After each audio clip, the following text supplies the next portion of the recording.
Teenage Mutant Ninja Turtles 2025 Annual Number 1. Here's in a half shell.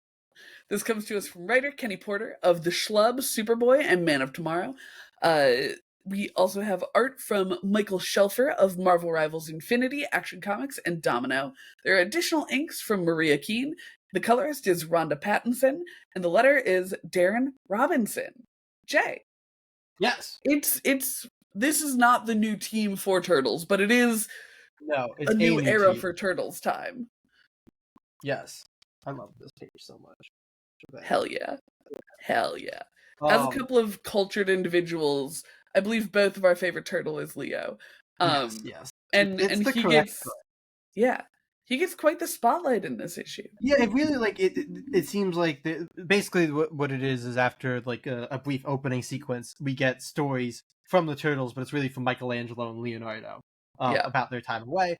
And I think they focus on those two because those two have we have the least information about that. Because Donnie, obviously, we know kind of where they all were, but Donnie's is much tighter as to where he couldn't really do much else, and he also got the TMNT Alpha one shot to help flesh his out. And then Raph obviously had an entire arc in Mutant Nation, right? So he got a ton. He got the most. Which I thought it was so funny that they abbreviated that with a little montage. I thought that was so fun and clever. The Raphael punches everybody world tour. Love that. But yeah, so we get more Mikey and Leo, who we literally only had their one shots, and in particular, I think Leo's one shot left a lot to be desired in terms of how he spent his time, unless we were meant to believe he actually kneeled on a beach for the entirety of a year. I'd believe it. Communion with turtles. Yeah. So yeah, I thought this was a really good time. I think Michael Shelfer is very well suited for drawing the Turtles. I think that the artwork was very, very good, and it felt very classic IDW Turtles to me, or maybe even classic 2003 Turtles. Frankly, they look a lot like the 2003 Turtles, which I love.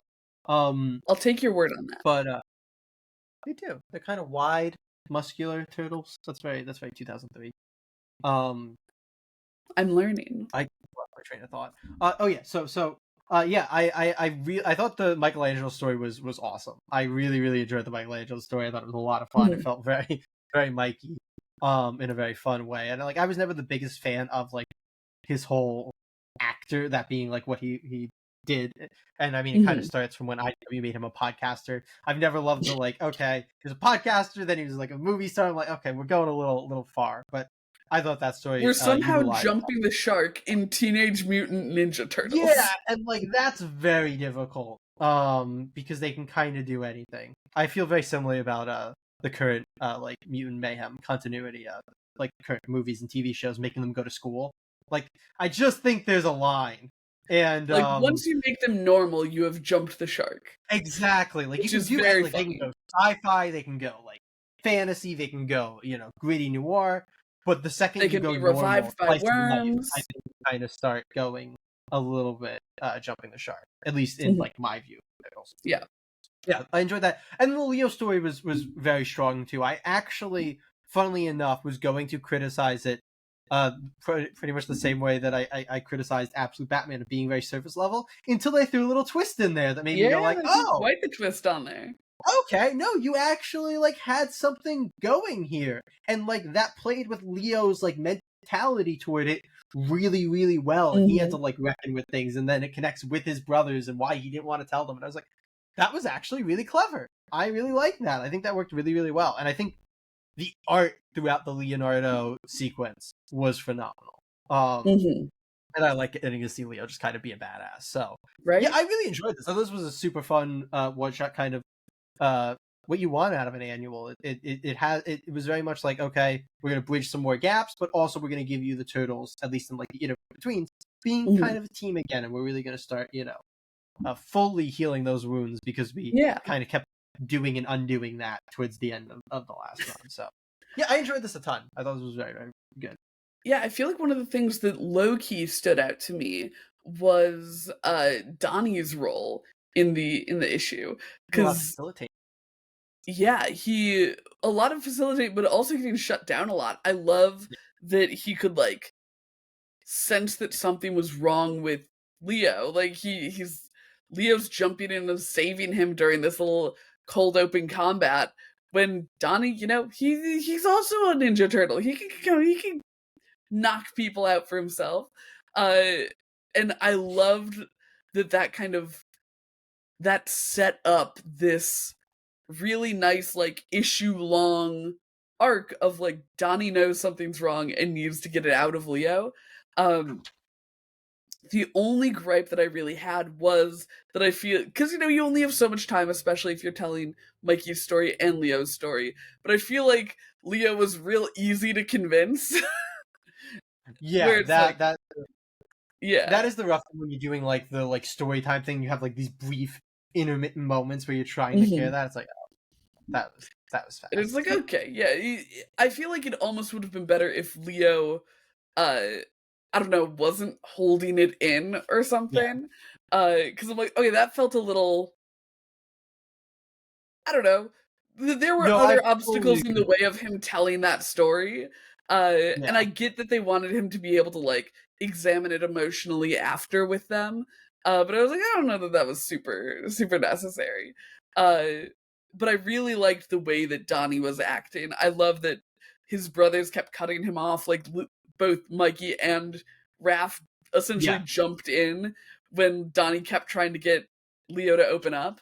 yeah. Mikey's Um, was very funny. Where he was like, it was Donnie going over to Leo and being like, "Leo, do you want to?" And Mikey just jumps in. Listen to Mikey's awesome story, and then goes like, "Yeah, And I fair did play." love Mikey's story as well. Like I'm glad he got to tell it. I especially loved the line from the Kitsune when they were like, "Are you an actor pretending to be a warrior, or are you a warrior pretending to be an Yeah, actor?"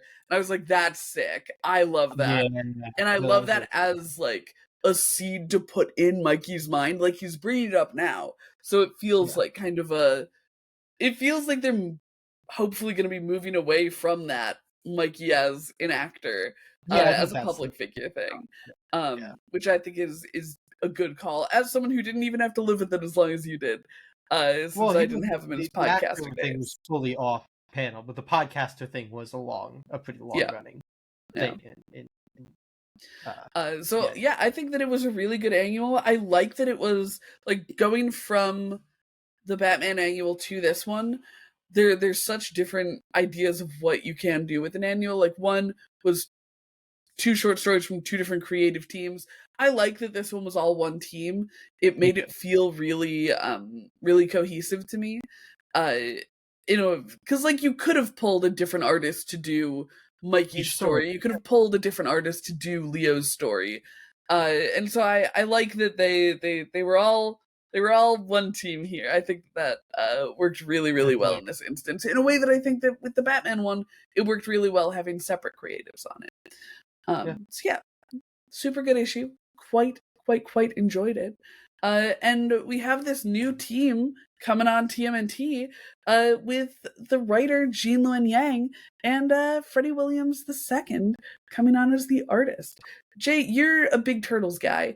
How are you Freddie feeling Williams is about one of my this? favorite Turtles artists. He's never Hell done the yeah. main book, but he is very iconically the Batman TMNT crossover Hmm. artist, which I have Oh, I knew I long looked. recognized his name. Yeah, I've long lauded as like the greatest comic book crossover ever, and Freddy's artwork is such a big part of that. And he's done like a lot of covers and stuff for Turtles, but it is kind of wild that he's never been the Turtles artist. So I'm very, very excited for him to be the Turtles artist because he is utterly phenomenal. Love. I'm not as familiar with Gene Lin Yang's work. I don't think I've actually read anything that he has written, but I'm hopeful It's that he will do interesting a because good I job. think he's normally more of like a middle grade writer. Yeah, Like I I think he does a lot of yeah. like OGNs and stuff for like Hmm. that kind of market. So I'm So very curious to see what this ends up looking like. fully Let us know agreed. your thoughts on this annual and on the new creative team coming for Turtles in the comments down below. And be sure to hit subscribe to add us to your pull list. We'll see you next week, Comic Geeks. Watcha.